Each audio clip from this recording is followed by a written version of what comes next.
Now we talked about payroll and its connection to the accounting system, but another revenue source, of course, is point of sale. Now we use an example of hotel, but let's go to point of sale. And this point of sale could be anything. It could be a store, it could be a retail store, it could be a bank where they have deposits brought in. That's still a point of sale. No matter how you look at it, every time you bring in money to a business, it's a point of sale. So don't always imagine a point of sale being, I got a little cashier register going on. That's not exactly what always point of sale is. So in this particular case, we have a point of sale. If I push this button here, up right hand side, it's called point of sale. It works the same way as I did with the hotel.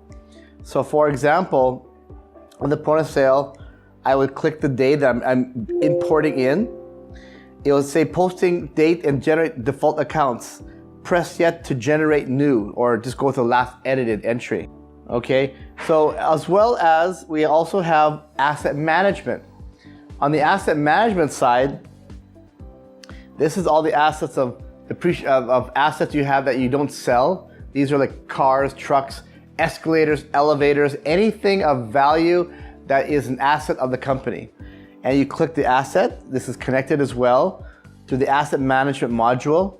And as I just select the month, for example, I click process, this will collect the data that you're going to have for depreciation. So as you can see here, I got the depreciation of, let's say, for example, the building renovations or a vehicle or air conditioning units, anything that you got. And it's already all connected. It's also mapped to chart of account code.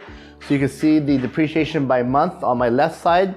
So bottom line is it's all connected again. So again, you can't really have a proper financial statement if you don't have assets and if you don't have payroll, because traditionally most accounting clients that I've ever seen always kind of concentrate mostly on just the sales only. So they get a P&L, some basic expenses. But this covers all the areas that you need to have, and it's all built into the system already. That's the power of our software. As well as it even has what we call a petty cash module. Now, in all of my travels, the big giant ERP software to the small, tiny, out-of-the-box, off-the-shelf software, I've never once so far seen accounting software with a petty cash. It just doesn't exist. If it does, they probably made some customized modules for that. But in our case, we made a standard because I've realized that petty cash is a common business action. And usually what ends up happening, if you don't have a petty cash module, you actually make one entry, am I right, accountants? And they're all grouped together. That one petty cash of, let's say, 15,000 or 10,000 encompasses maybe 20 or 30 different line items. So you only have one entry for all of them. Can you imagine making a petty cash transaction in the system that covers them all, each line item one by one? You have a more accurate, more visual way of how the company really looks like and all these expenses and revenue. So for example, I click the petty cash module and I can see the petty cash voucher right here. Has different little line items here, okay? And then I could actually print this. So if I print it, this printing actually prints the voucher itself, the petty cash voucher. Now, this petty cash voucher can be for signature, can be for approval as well. And once it's approved, the petty cash is dispersed. Now, there's also a petty cash liquidation module that's handled under what we call the little yellow, looks like a keyhole, the petty app. And this petty app, what it does is it allows you to liquidate those modules. I'm so sorry. It allows you to liquidate those petty cash disbursements. So if you have a certain department head or department person who has 5,000 in petty cash receiving, then they bring back 3,000 because 2,000 was still unspent, so they can liquidate all 5,000 within the module as well. It makes a very powerful tool for you to actually make for your operations. Not only that, but it also gives you a more accurate financial statement. I mentioned earlier, I want to go revisit this back, that you also have a check writer.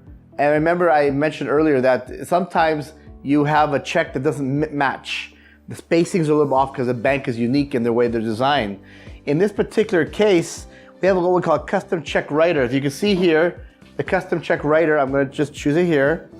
what you can do actually is you can lay out your own check in the event that you need to. Okay, so all you got to do here is you've got to just click the layout name here. These are all the different banks you can save. Let's say this one here. I click the little three buttons, looks like three little dots, dot, dot, dot. And in this area is where you would actually set up your own check blank. So then it doesn't matter what bank that you deal with, the check writer can allow you to edit and to modify any kind of layout, and you don't need us to do that for you. Okay, so it makes it even more user-friendly and more powerful for you to use. Another module that it has is what we call bank reconciliation. On the bank reconciliation, of course, as an accountant, you also have to bank recon, as we call it, right? This way you know I'm not an accountant, I just go as we call it. But basically, in short, this is where you do the cash on hand to cash in bank. Now the module here, of course, you would of course have to encode the deposit slips and the amount that they are that they have, as well as the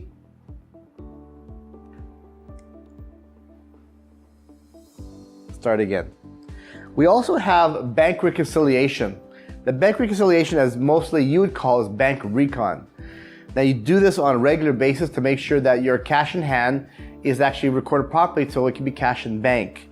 On the cash in hand to cash in bank, of course, you'd have to encode the bank deposit number and the OR, or the official receipts of every revenue that you brought in, every transaction. You'd encode that into this particular area. As well as you'd have to encode as well the deposit slip, because you're depositing it somewhere, obviously, which is the bank. So this will actually coordinate itself and collate so that you can also search to make sure that these have actually been accounted for, to making sure all your entries are in the bank.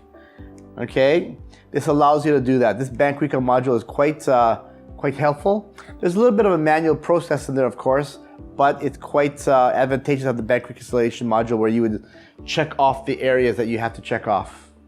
Okay.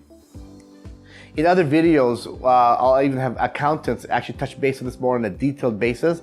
I'm kind of giving you the general summary of what our software can do, but and I'm not claiming to be an accountant, because I'm not. But in my experiences as a consultant and dealing with thousands of companies over the years, 20, 21 years, I've been able to learn a little bit of the tricks of the trade and what their needs and their necessities they are to get their job done. There's also the AR aging, AP aging, which is also necessary. On AR aging, you can see, of course, the 30, 60, 90 days. If you can see here in the rows here, we have the 30, the 60, the 90, the 100, and over 120 days, which is actually quite necessary to do. And then as well, on the accounts payable, you also have the aging. You also want to be making sure that your suppliers are paid on time. Okay? Now, this has a lot of other functionalities in the system. Such as on the IT side, you've got your utilities where you could also set up your mapping. The mapping area is where you would set up what revenue account that you want, say, particular sales to go towards automatically. So this is where you get rid of all that menial encoding manual tasks that are always taking 80% of your time. That's why we say in our software that if you use AI1, you actually, as accountants and bookkeepers, you actually become a bookkeeper, analyst, accountant again, instead of just an encoder for 80% of your time. It's reversed this time around. Okay, so all the functions of accounting, the mapping of the different modules are set up in this area called the utilities. We also have, patient information system. That's what this PIS is for. Okay, so if you're a clinic or a hospital of any kind, you also have that ability to map. Even servicing, if you're, say, a service department that fixes cars, repairs cars, trucks, automobiles of any kind, it can also be mapped. Anything that is used in your business front end, we have already probably made. If we haven't, we usually make them for you also. But on top of that, the main thing is our software, accounting, inventory, asset management, payroll can connect to all of that. So you have one integrated AI1 seamless system. Like in any accounting software, you have your normal features such as your monthly closing and your year-end closing. So every month, of course, after you finish all your transactions, you posted everything, you made sure that all your transactions are complete and correct. That's when you would close the month so that you cannot touch it anymore. And then same thing for a year. At the end of the year 2017, you'll close at your December 31st or maybe January, February, whenever you finished all your double checking of everything, auditing. There's also a built-in audit trail.